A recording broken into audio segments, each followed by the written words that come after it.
मेरे प्यारे दोस्तों, SSR राष्ट्रीय क्लासेज में आपका स्वागत है। आज मैं आप लोग के सामने दैनिक जागरण पेपर लेकर आया हूं, जो कि 90 वर्ड प्रति मिनट के हिसाब से लिखाया जाएगा। तो रेडी, स्टार्ट।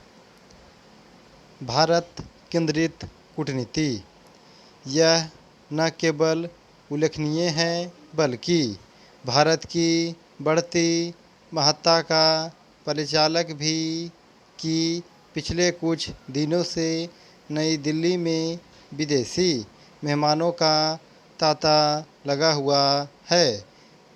बीते 10 दिनों से शायद ही कोई ऐसा बीता हो जब कोई विदेशी राजनीतिक भारत न आया हो। इनमें जापान के प्रधानमंत्री से लेकर ऑस्ट्रेलिया, ग्रीस, ओमान, ब्रिटेन, चीन, मैक्सिको के विदेश मंत्री एवं जर्मनी, यूरोपीय संघ के विशेष प्रतिनिधि और अमेरिका के उप राष्ट्रीय सुरक्षा सलाहकार तक शामिल हैं। इन सबके बीच भारतीय प्रधानमंत्री की ऑस्ट्रेलियाई PM से वर्चुअल बात भी हुई है। रूस के विदेश मंत्री के बाद नेपाल के प्रधानमंत्री भी भारत आने वाले हैं। इजरायली प्रधानमंत्री को भी भारत आना था, लेकिन उनके कोरोना से ग्रस्त हो जाने के कारण उनकी यात्रा टल गई। इस दौरान जहां भारतीय विदेश मंत्री मालदीव और श्रीलंका गए, वहीं प्रधानमंत्री मोदी ने बिम्स्टेक देशों के शिखर सम्मेलन को संबोधित किया।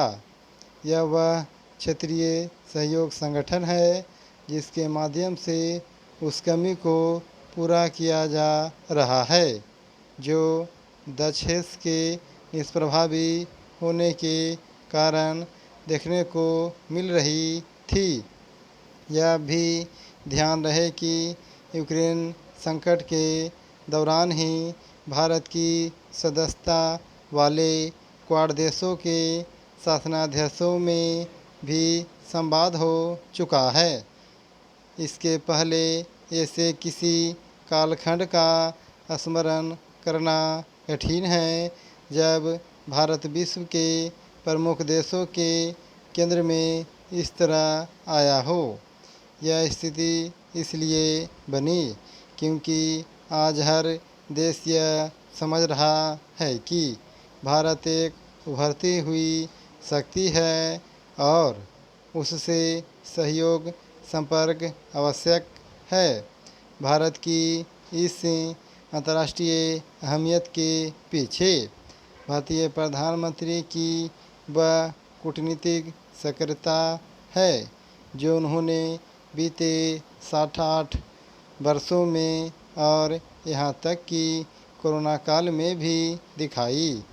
यह सहज ही समझा जा सकता है कि भारत केंद्रित कूटनीतिक सक्रियता का एक बड़ा कारण यूक्रेन संकट है। इस संकट का समाधान चाहे जिस रूप में हो, यह तय है कि विश्व व्यवस्था में बदलाव होने जा रहा है और उसमें भारत की एक बड़ी भूमिका होने वाली है।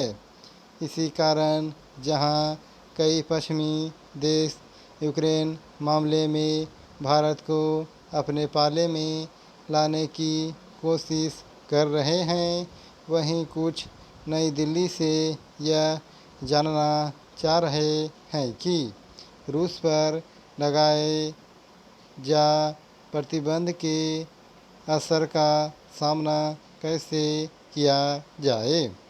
यूक्रेन संकट को लेकर भारत ने जिस तरह किसी भी पक्ष में खड़े होने के बजाय अपने हितों को सर्वोच्च प्राथमिकता देने की अपनी नीति को रेखांकित किया है, उस पर उसे न केवल कायम रहना चाहिए बल्कि इसके लिए भी सक्रिय होना चाहिए कि रूस और यूक्रेन के बीच कोई समझौता कैसे हो। स्टॉप।